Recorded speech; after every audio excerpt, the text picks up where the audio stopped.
So releasing, this can kind of unfold in a few different ways. This is about releasing either stuck energy, or this. I guess the same thing can even be for releasing mental patterns and like habitual thought processes that are unwanted or undesirable. You know, and we're talking about some kind of method, which seems to be coming through is that all of it has to be individual. It has to be like something for yourself that really, really connects with your temperament, Right. and just what kind of mind you have. Mm-hmm. You know, and that's something that is, unless you have somebody who really knows your mind outside of you, you know, nobody can really tell you exactly what to do. To release release. stuck patterns, thoughts, habits. Yeah. Yeah. So what we're discussing first, before any of that, before you can even think about releasing anything, you have to bring awareness to Yeah. just the feeling or emotion that you're in. Because that's the biggest thing that we get stuck in a lot, is thinking that this is our feelings, this is just how we feel. Yeah. All the time. Right. I am depressed. Right. You know. Yeah. And so what we were just discussing is that doesn't have to belong to you. It isn't you. Right. And so once you can witness it and observe it, then you can separate yourself from it. And now you can use those tools or a method that works for you, such as movement, breathing, wiping yourself off energetically, playing around with different things that work for you. See what works. Singing. Yeah, but let's talk about first bringing awareness to it. How can one bring awareness to their habit, I guess? What's making them unhappy? Yeah, I think a lot of it is really just getting your mind used to turning inward, you know, and really getting in tune with the body too. Like really just listening to what the body is saying, you know, and even listening to what the mind is saying too. Just having a relationship with, like a removed relationship, as far as being able to observe as opposed to being absorbed. Right, and just practicing that. And just practicing that. Practicing observing when you have anxiety, rather than sitting in the anxiety, being the witness of it. Yeah, watch the anxiety. Watch it. Notice it first. Yeah, because you can't, until you're able to do that, you can't really trace where it comes from. You know, if you want to do that, you don't have to. You know, but until you do that, I think it's too easy to identify with it when you're absorbed in it. You know, because I think that's what happens is when we absorb into the feeling, that's where the identification occurs, because it's so close. So we got to create space. Ultimately, we got to create some distance, and that comes from just tuning into just watching and removing ownership. You know, just taking the hands off. Saying, this isn't even my thing. It's not me. It's not me, but it's here. You know, it's here. It's coming from somewhere. Yeah. And also being gentle with yourself. Once you do notice that, and you start observing that rather than being hard on yourself, comforting yourself through that. Yeah, definitely. Yeah, and the approach of like, because I've experienced this before, of like the approach of like, get out of here. No, that keeps it there.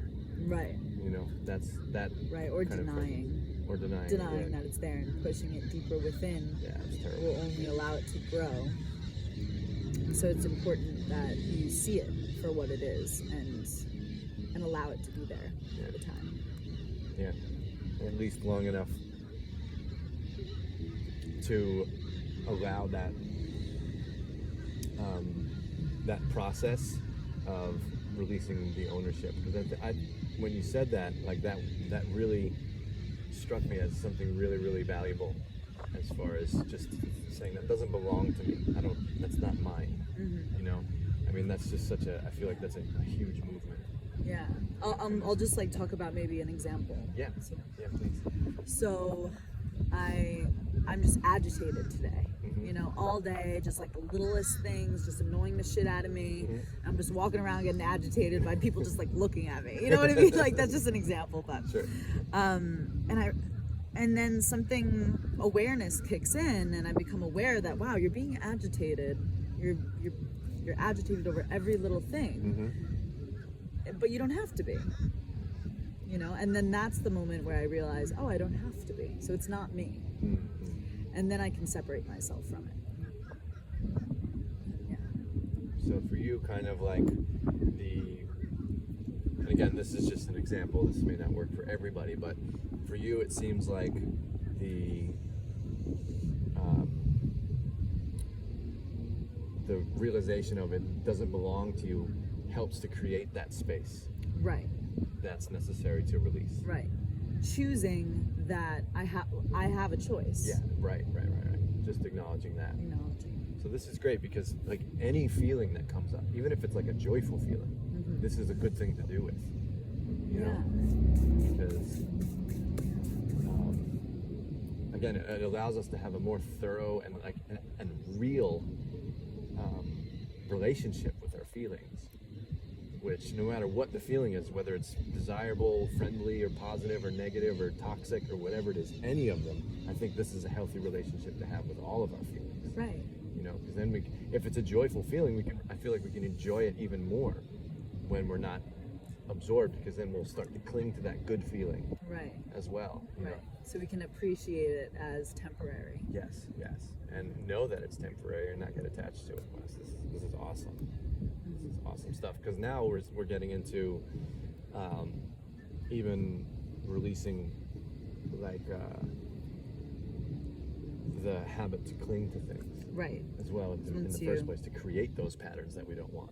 bring awareness to every emotion, every feeling, then it becomes like second nature. Yeah. Awareness, and you don't have to work so hard for it. Right. So even when you're joyful, noticing, wow, I'm experiencing joy, or Yeah. I'm observing myself Yeah. experiencing joy. It's almost How it's beautiful. like it's like these like feelings become like visitors inside your consciousness, which is really what they are. Ultimately, like, oh, joy is here today. Right. Joy is here in this moment. That's wonderful. Just in the moment. And then you can kind of return to this space of neutrality. Yeah. I love it. I love it. And so that's some ways of developing awareness in every moment, just to practice it. Yeah. And then from there, now we can talk about releasing. Yeah. So once we're in the place, let's say it's something that's like a deep pattern. Maybe it's even like hereditary, right? The habit of like being judgmental towards other people. You know, it's just something that a lot of people can relate to. I know that I can know something that's like very ingrained in me from a young age.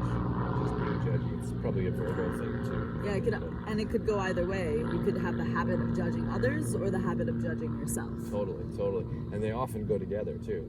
You know, I definitely noticed that about myself, is my outward judging was directly related to my inward judging towards myself and my relationship with myself. And in fact, I often treated others a lot better than I treated myself.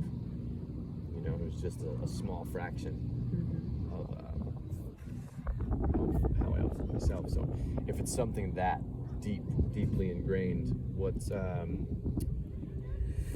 the beginning right here, the foundation that we kind of built here is I think key and essential. But then stepping into so once we have this, at least for me, acknowledging if it is a pattern and it has momentum, acknowledging it might take some time. Oh, yes. It might take years. Yes, especially when we're dealing with habits and thought patterns. Yeah. Those have been ingrained in us since we were so young. Yeah. And we've been probably thinking and acting in this way for many years, for probably our whole lives. Yeah. And that's why they are patterns and habits now. So how do you change a habit, I guess, is what we're getting at, Yeah. you know? because like releasing a thought in the moment can be as simple as moving, breathing, Yeah. but a habit that's like ingrained in our Right. body, how do we change that? Great question. What I've learned is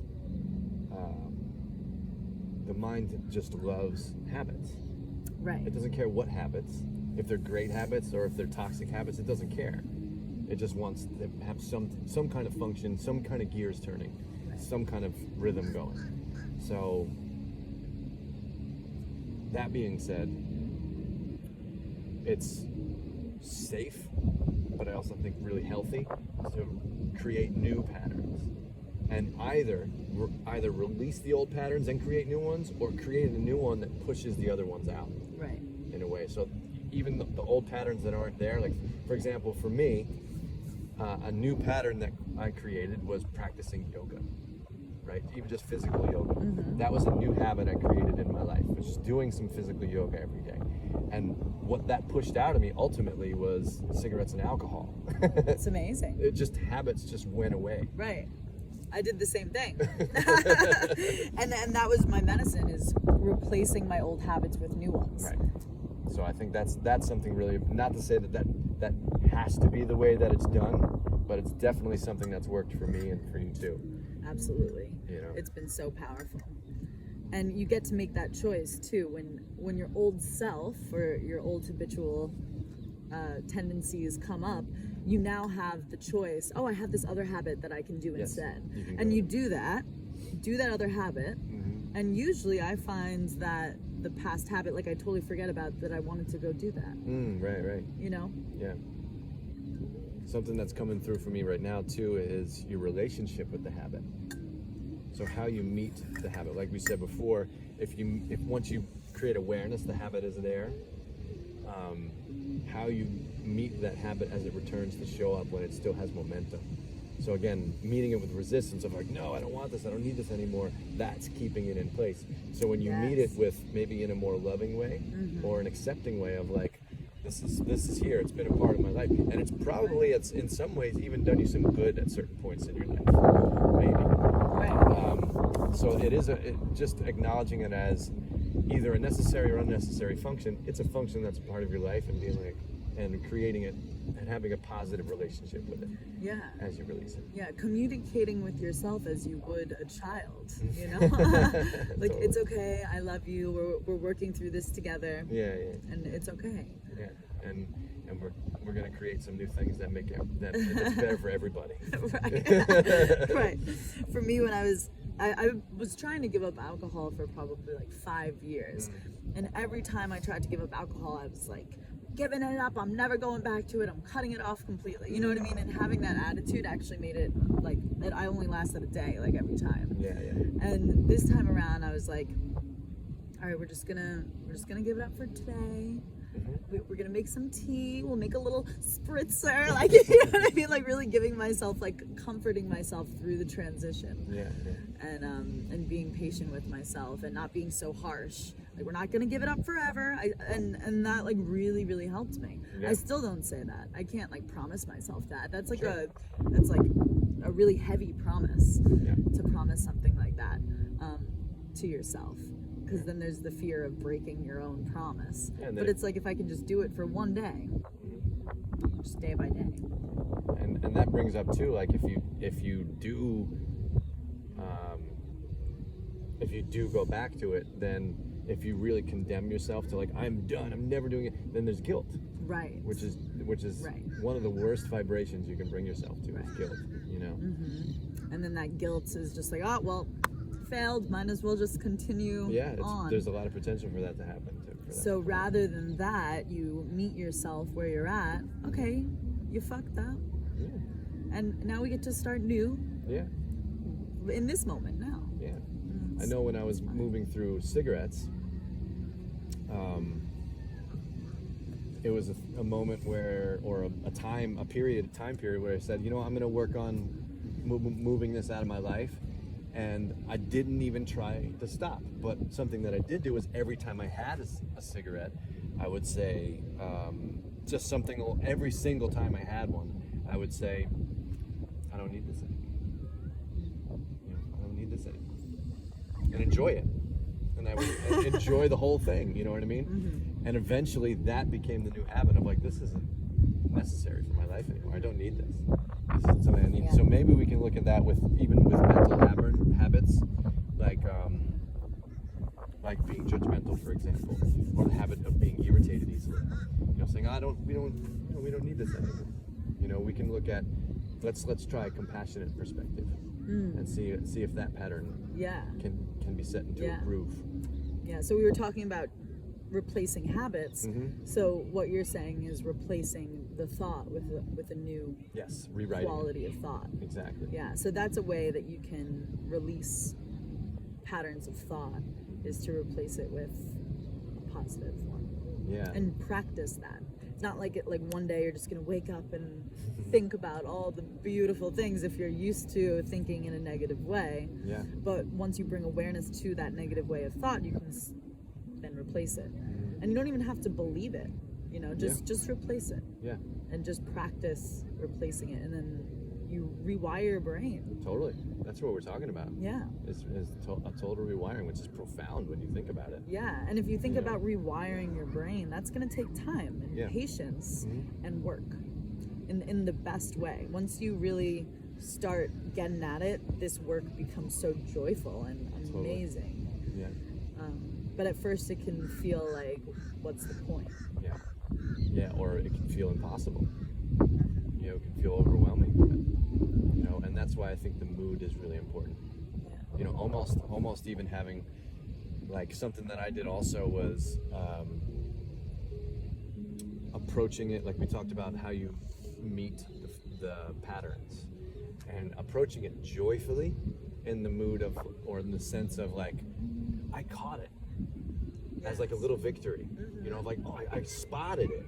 Just having the awareness of like, I caught myself is a profound part of the thing, because I would say probably 75-80% of what we're talking about is just catching it, is just catching the pattern in place when it comes up, and then from there, I mean, I don't really feel like it even takes all that much effort or energy, you know, as far as releasing.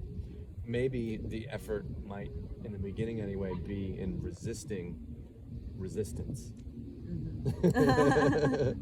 You know, and not approaching like shit, you know, because I feel like that's like, I feel like a trick of the mind. You know, like the mind knows that keeps the patterns in place, so that's where it goes, Yeah. because it likes being comfortable in that cycle, Yes. you know. Yes. Yeah. So it's going to feel uncomfortable for a little while. Yeah. And just reminding yourself that that's okay. Yeah, there might It's even part be of the fear. process. There might even be fear of like, this is part of who I am. I can't. Yeah, I went through that. It Yeah, feels me like too. you're dying Yeah. when you're You are. letting go. Yeah, you're letting go years and years of conditions, patterns, beliefs, and ways of thinking. You're literally letting your old self die, Yeah. Yeah. but doing so in a gentle way. Yeah, and being okay with that. Yeah.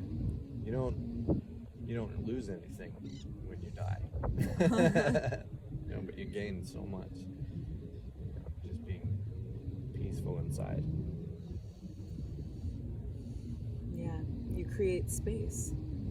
When you let go of all these old things that are no longer serving you, what you're really doing is creating space for opportunity, connections, people, and wisdom to enter, Yeah. and love. Yeah. You know, And because now truth. you're empty. Yeah. And Yeah. Yeah, because that stuff it distorts your perception so much. You know, when it's got so much control and it's got so much power, that it's hard to see anything clearly. You know, when it's just like, that's just the way I perceive things. I just perceive people's actions in a way where, you know, something that was present for me was, what I noticed beyond the patterns themselves was the satisfaction that the patterns were trying to create. So I'll just clarify that. Something that was present for me was, my mind was always seeking the presence of superiority over others. this is me particularly, Uh-huh. was always, I found that all over the place, my perception in all different places, angles, experiences, one thing that was common was me stepping into a position of superiority over other people. That was something that was more profound of a realization than even the pattern itself or any of the given patterns themselves. It was, wow, my mind's always trying to be better than everybody. That's the root of where all the patterns are like leaves on this weed in my garden. That's what I found was the root, is what is your mind trying to gain from anything that it's creating? Any of the patterns are in place. Where's the satisfaction that keeps it running? For me, it was that mood of superiority. Wow. So we just kind of took it to another level here. Yeah. Like what is the root of your habits? Right. And I realized this year that the root of a lot of my habits, well, you know, it goes back through like my ancestral line. And so I see how all my family members before me, it's in them as well. And how these like big patterns in my ancestral line come up in day-to-day habits. And that's where they like manifest, or in these day-to-day habits, like escaping and not being present. And it's a lot of worthiness stuff for me in my ancestral line. It's feeling like you're not worthy, and so that will manifest in addiction, and a bunch of other things. Sure. Yeah, I can relate too. So now we're getting even deeper now. This is great. So because when you mentioned that too, what that brought me to is like, okay, this mood of superiority, where does that come from? It comes from lack of worthiness. Why would my mind want to feel superior to others? And so it finally has some confidence, and it forces a position of being worthy. When the depth of that creation of that is a really deep-seated lack of worthiness. Wow. That's beautiful. I think a lot of people struggle with allowing themselves to simply be in the moment. And I think that has to do with our society and the way that our world works. It's very fast-paced, and we're always trying to accomplish more and do more and just be more. So it's hard for us to just be in the present. We're constantly searching. And so what I found for myself is that every time I was alone and silent with myself, I would try to escape in certain ways. So that's where the addiction came in. That's where even just like being on your phone and distracting yourself in all these different ways, whether that be with food or you know, however people like to distract themselves. Sure. But distraction is a big thing, I think, for many people. And so then bringing awareness to what to distract yourself with.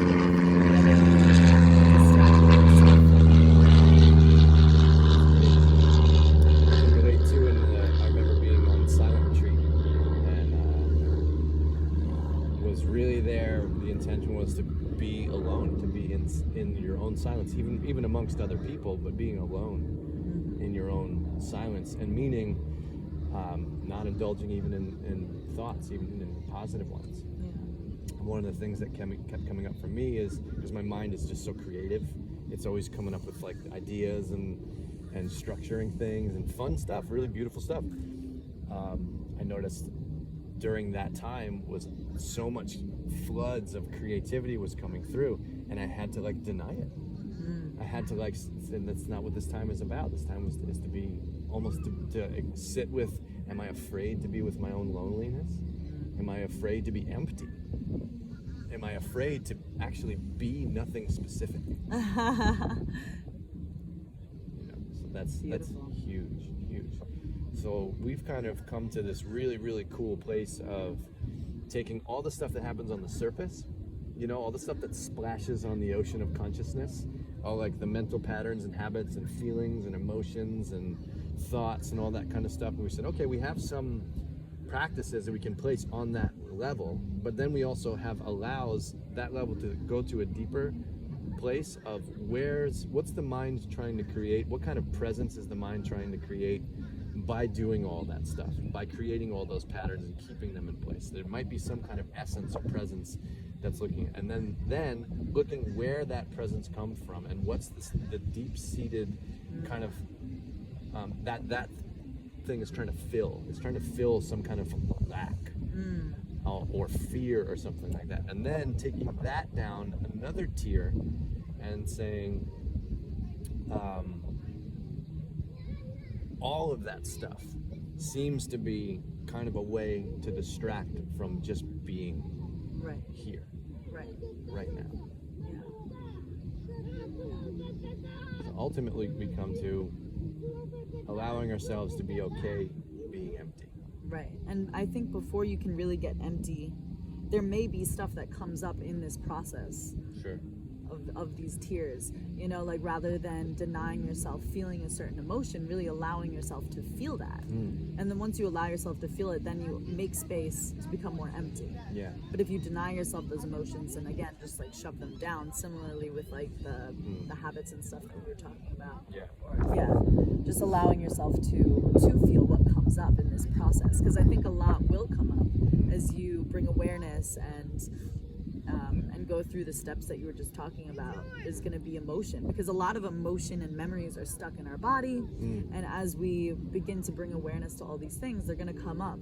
And so to just touch your heart and allow yourself to feel whatever comes up and not have to define it. Just allow yourself to feel it, let it come up in whatever ways that it does, and then you can become more empty.